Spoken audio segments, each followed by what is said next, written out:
जय और विजय का तीसरा अवतार है। जन्म है राक्षस कुल में शिशुपाल और दंतवक्र के रूप में, जो स्वयं भगवान श्री कृष्ण के रिश्तेदार बनकर ही प्रकट हुए। इस कथा से हमें ये सीख मिल रही है, हमारा कोई दुश्मन भी है तो वो भी हमारे पिछले जन्मों का कोई रिश्तेदार ही होता है, और कोई प्यारा है वो भी रिश्तेदार है। भगवान श्री कृष्ण की बुआ के घर में पैदा हुए शिशुपाल और दंतवक्र, यानी कि भाई हो गए, मामा फूफी के हो गए। भगवान कृष्ण की बुआ जी के गर्भ से शिशुपाल ने अवतार लिया, जन्म लिया दंतवक्र ने। जब उनका जन्म हुआ तो आचार्यों ने जन्म कुंडली बनाकर कहा, देवकी के पुत्र से इनकी मृत्यु लिखी है। तो पहले तो ये हो गया कि देवकी को बालक ही ना हो, इसका भी षड्यंत्र किया बहुत सारा। और कंस भी उसी घटना का एक अंग है। जब देवकी के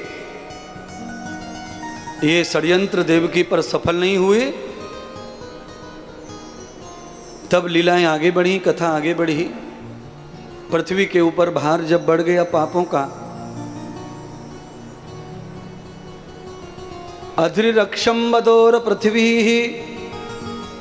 मेदनी संग लक्ष्मणो यादतो लक्ष्य पुण्यामं पुण्या अहम जाताम लक्ष्य प्रवृत्ति।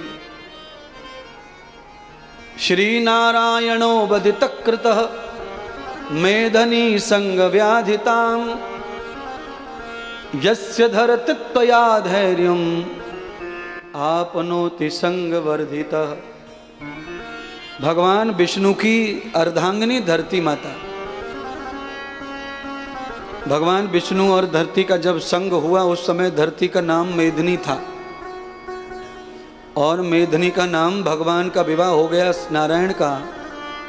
तब भगवान ने अपनी शक्ति मेदिनी को दी, तब उनका नाम धरती पड़ा। भगवान विष्णु की शक्ति का नाम है धैर्य, और वही धैर्य भगवान ने धरती को दान किया, तब धरती बन पाई। और इसी धरती के ऊपर सबसे पहले अन्न उगाने का काम राजा पृथु ने किया, तब धरती का नाम पृथ्वी पड़ा। ब्रह्मा के वंश में, मनु के ही वंश में महाराज पृथु का अवतार हुआ था। और भागवत में ऐसा उल्लेख है कि पृथु ने ही सारी सृष्टि का सृजन किया। पृथ्वी से मिलकर गौ माता से ही सारी दुनिया का जन्म हुआ। राजा पृथु ने ही गौ माता से ही सारे सृष्टि का जन्म किया, पेड़ पौधे सब चीज। और आज भी गौ माता में इतनी दया है, इतनी महिमा है कि बंजर धरती को गौ माता उपजाऊ आज भी बना देती है। आज भी धरती पर गौ माता का उतना ही महत्व है। इसलिए अच्छी अच्छी नस्ल की गाय गौशालाओं में हो, गौ माता का गोबर मूत्र, गौ माता के पैर, गौ माता के बैल बछड़े धरती पर जब नंगे पैर घूमते हैं तो धरती ऊर्जा से भर जाती है, धरती चार्ज हो जाती है।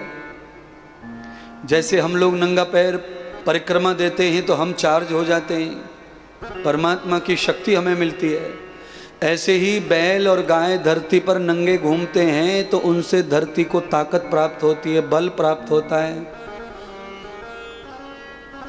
इसलिए अब हमारे पास में ना तो जगह बची है, ना घर बचे हैं ऐसे जिसमें हम गाय पाल सकें। पैसे वाले लोग हैं बहुत सारे जिनके पास घर बड़े नहीं हैं, पैसा है पर घर वही 3 BH का है, 4 BH का है, बेडरूम है 10-10, पर गाय कहाँ बांधे वो बड़ी मुसीबत है। इसीलिए आप सबकी मुसीबत खत्म करने के लिए श्री वृंदावन में परमार्थ गौशाला का उद्घाटन कल सुबह 9 बजे होने वाला है। आप अपने परिवार के किसी भी सदस्य को मालिक बनाकर एक गाय उसके नाम से अपनी धरती पर रख दो वृंदावन में, क्योंकि आपकी गाय अगर वृंदावन में है तो रात बिरात कभी न कभी गोविंद आते जाते भी आपकी गाय को छू के चले गए तो आपका लोक पूरा परमानेंट सिद्ध हो गया, आपकी जगह परमानेंट हो गई गौलोक में, गोविंद लोक में। इसलिए संकोच मत करो। पैसे नहीं है कोई बात नहीं, हफ्ते में दे देना, इंस्टॉलमेंट में देना, लोन ले लो मुझसे गौ माता का है, और कागज बनाने नहीं है लोन के, कोई गिरवी नहीं रखना प्रॉपर्टी, खाली नाम लिखना है कि हमारे नाम की एक गाय, हमारे नाम की 5 गज भूमि गाय के नाम से। वैसे अंदाज 3/10 में एक गाय आ जाती है। 3/10, 3/10 का मतलब समझ लो, इतनी भूमि दान कर दो, एक गाय की जगह फिक्स हो गई।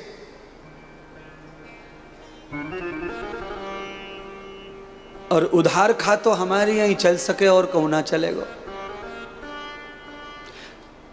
क्योंकि हमारी आदत है पहले हम प्रोजेक्ट को ओपन करते, तैयार करते नहीं है, पहले प्रस्तुत करते, बाद में कहते हैं कि अब लो बांट लो इसको। यम वर्धितम यथा न गौ वर्धितो रक्षान प्रवर्ति यद भारतौ वहम। गौ की रक्षा के लिए स्वयं भगवान ने मनुष्य का शरीर धारण किया और ये संदेश दिया कि मानव चाहे जिस जाति धर्म वर्ण व्यवस्था में हो, चाहे जिस संस्कृति में हो, अगर वो गौ रक्षा में अपना सहयोग नहीं करता है तो उसे अगला जन्म मनुष्य का मिलना संभव नहीं है। मर के कहाँ जाते हैं भैया बताओ मनुष्य लोग? पंडित जी तो यही कहते कि गौ लोक जाते हैं। अच्छा, हम लोग गया जाते हैं तो गया में भी बैतरणी वहीं ले जाती है गौलोक में, तो गौलोक में जाता है और गाय की रक्षा नहीं होना है तो कैसे पूरा पड़ेगा?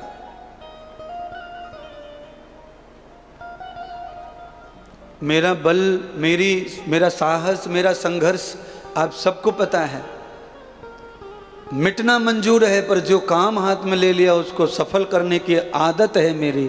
मैं कभी किसी के पीछे काम नहीं करता कोई।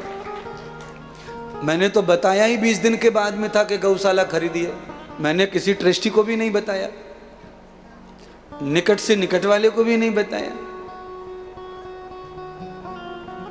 मेरा एक भक्त और इसी पंडाल में बैठा है, वो पूरी की पूरी गौशाला का पैसा दे सकता है और तैयार बैठा लबलबा रहा है बिल्कुल,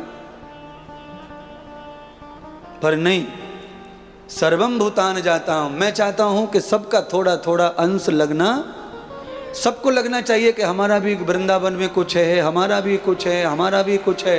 सारे भक्तों का वृंदावन में कुछ हंसा होगा तो सभी भक्तों के लिए भगवान गौलोक धामवासी जगह बनाएं, स्थान बनाएं, उनका कल्याण करें, बस ये है। कोई ज़्यादा रकम देगा तो उसका कल्याण तो है, उनका तो हो गया, पर बाकी सबका क्या होना है? करने से ही होगा जो होना है। सम्मिलित हो जाइए। उठाने वाले तो कृष्ण ही हैं पर्वत को, पर ग्वाल वालों को भी भगवान ने साथ जोड़ लिया तो सबका कल्याण संभव हो गया, सबका इतिहास हो गया, सबकी कथा भी बन गई भागवत में गोवर्धन की। सारे देवता धरती लोक पर उतर आए गौ माता की रक्षा के लिए। तब गौ माता को ब्रह्मलोक में भेजा, कहा कि जाओ, अब धरती लोक पर सब देवता दुखी हो गए राक्षसों के कारण, आप नारायण को प्रार्थना करो कि वो आए और हमारी रक्षा करें।